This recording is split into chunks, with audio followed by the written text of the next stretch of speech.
came together. They say, well, here's the text which says that they worshipped on the Sabbath day and they had communion. They broke bread. Now let's analyze this text carefully. On the first day of the week, they came together to break bread. When does the first day start? At the end of the Sabbath. What time of day was that? It was in the evening. So, they came together when the first day of the week came. It was evening and they came to break bread. Alright, so that's one text we have to look at. They came to break bread. But Paul preached to them ready to depart on the morrow. So when the light should dawn, it would still be which day? Sunday, the first day. And he was going to go a long, long way. And he talked to them until midnight. Poor old Eutychus was sitting there in the window. And Paul was probably going on and on.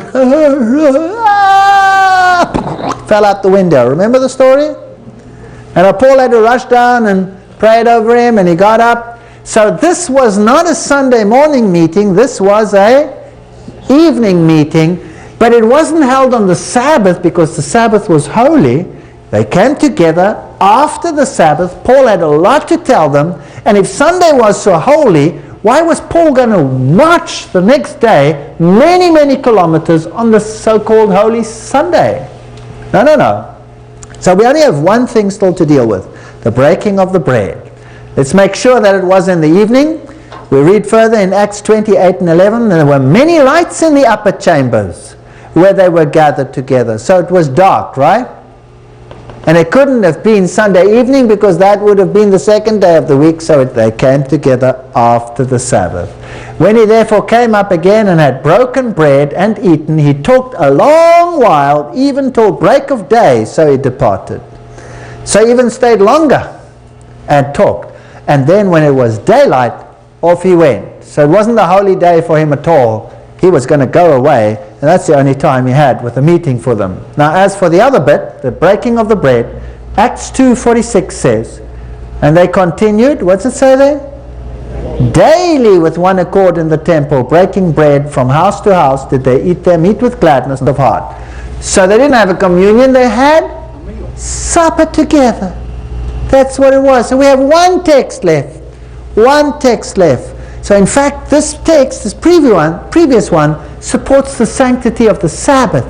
Because only after the Sabbath did they get together to discuss issues, and then off they went. 8th text, 1 Corinthians 16, 1 and 2. Now concerning the collection for the saints. Yes, they held church collection. As I have given order to the churches of Galatia, even so you do. Upon the first day of the week, let every one of you lay by him in store. By the way, the Weymouth translation brings it out nicely. It says, lay by at home, as God has prospered him, that there be no gathering when I come. So the critics will say, well, they held a collection during the service in church. No. The text refers to a putting aside of the money on the first day of the week at home. Now let's think about that. In the old days, like with many people that still work today that earn their money on a weekly basis, when is payday on a weekly basis? Friday. Friday you get your pay, the work is over, you get your pay. Now you take your money and you take it home. But in the mindset of the Hebrew, Friday is the preparation. You're getting ready for the Sabbath. Paul says, put your money aside when? On the first day of the week. The logical thing is to work it all out, put aside your offering and your tithe and whatever you want to put aside. Paul says, no. Don't do it on the Friday when you get your money. The Sabbath is coming. The Sabbath is holy. Do it early on the first day of the week, after the Sabbath. So when the Sabbath is over, after Sunday, you go and sit down, put aside your money so that you don't use it during the next week, and then keep it there until it can be collected. So does it help Sunday worship or does it help Sabbath worship, this text? It's actually for Sabbath worship. The Sabbath is so holy, do it on the first day of the week. So none of those texts did it. So did Jesus change the Sabbath? Luke 4:16.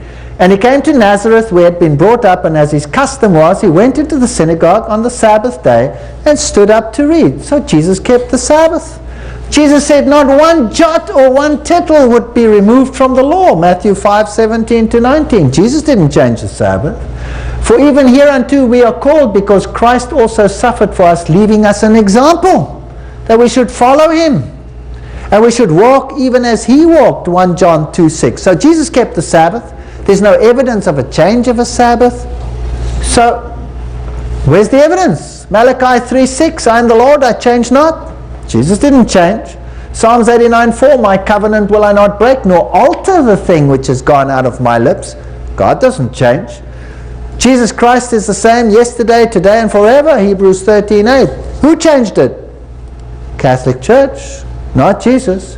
If you love me, then keep my commandments. If you love them, keep their commandments. If you keep my commandments, you shall abide in my love, even as I have kept my Father's commandments and abide in his love. And he said, I know him, and he that says I know him and keeps not his commandments is a liar, and the truth is not in him. That's strong words. 1 John 2 verse 4. That's it. You either obey God or you don't. For this is the love of God, that we keep his commandments, and his commandments are not grievous. 1 John 5 verse 3. Whosoever says that he lives in God should live just as Jesus Christ did. He kept the Sabbath. Christ also suffered for us, leaving us an example. If you love me, keep my commandments. That's the example. Well, the Christian world will say the cross changed the Sabbath. No, it didn't. Let's have a look. That day was the preparation. That was Friday. The word preparation is just used for that Friday, preparing for the Sabbath. Luke 23:54. And the women also which came from Galilee followed, beheld the sepulchre, and laid down his body. You remember that story? And they returned, prepared spices, ointment, rested on the Sabbath. There's no change here whatsoever. According to the commandment, Luke. And they found the stone rolled away again on the first day. So, the 3 days of the crucifixion. You have the preparation, that was Friday. You have the Sabbath. Jesus rested in the grave. They rested on that day, the disciples and the women. And on the first day, things started up again. No change. No change. So neither the death nor the resurrection changes it. Can we really be sure which is the Sabbath day? Well, what about that one? Let's have a look what astronomy teaches us. Washington, D.C., your letter, 25 February. We had occasion to investigate the results of the work of specialists in chronology, and we have never found one of them that has ever had the slightest doubt about the continuity of the weekly cycle since the beginning of the Christian era. And that is U.S. Naval Observatory, Washington, D.C. Let's have a look at this. People say we might have lost the Sabbath.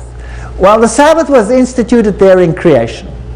If we lost it, then it was re-established at the manna, because every week the Lord made a special miracle. On that day, the manna lasted 2 days. Every other day, it lasted 1 day. So the Sabbath, if it should have been lost, was reinstated over there. If it was lost thereafter, it was reinstated at Mount Sinai. Then, if we come to 46 BC, that's where the Julian calendar at least, was instituted. So we have absolute continuity from then onwards. And the cross falls in there, and we've just read, Jesus kept the Sabbath, the disciples kept the Sabbath, and that falls in the Julian calendar. There's no loss over there. Then in 1582, there's a change of the calendar, and we move to the Gregorian calendar. Oh, that's exciting. I like that. Because the Gregorian calendar refers to whom? To Pope Gregory. And Pope Gregory saw fit to change the times. Why?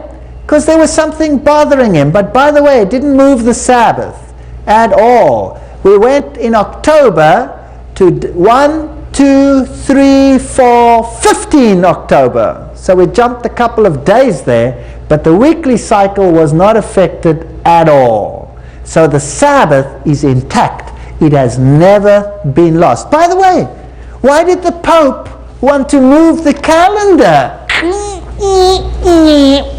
those days? What bothered him? Why did he change the times? I'll tell you what bothered him. It bothered him that the Pasch, the Christian Pasch, was not 100% in line with the pagan feast of Ishtar, which we still call Easter to this day. And he wanted to shift the calendar those few days so that the world should keep all the pagan feasts rather than recognize what it is in the Bible. Did you know that there was war as a consequence? The British decided, no way are we going along with this.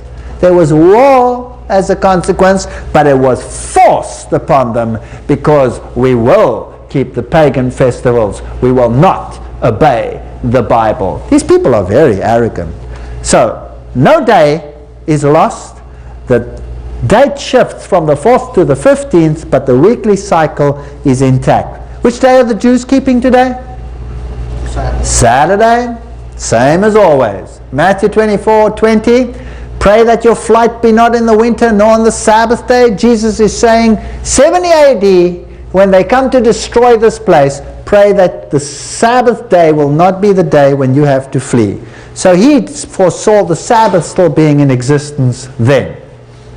One last text. Shake your heads. Go, brrr, wake up. What about Colossians 2:16?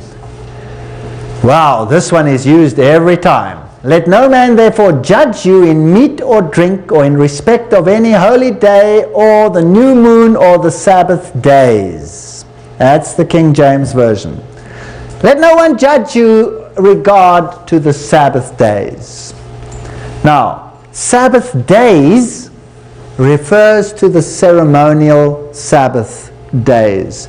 The Sabbath day refers to the 7-week or the 7-day week Sabbath. Let no one therefore judge you in meat or drink or in respect of a feast day or a new moon or a Sabbath day. That's the American Standard Version. All right. Which of the 10 commandments deals with eating and drinking and new moons and all of those? Any of them? So which laws deal with eatings and drinkings and new moons and things like that? The ceremonial laws. Blotting out the handwriting of ordinances that was against us, which was contrary to us, and took it out of the way, nailing it to the cross. Let no man therefore judge you. So they say, Jesus nailed the Sabbath to the cross. No. Jesus never nailed the Sabbath to the cross. He nailed two things to the cross. The whole of the ceremonial law was nailed to the cross because Jesus became the fulfillment of the law. And the condemnation of the law was nailed to the cross, but not the law itself. How do I know?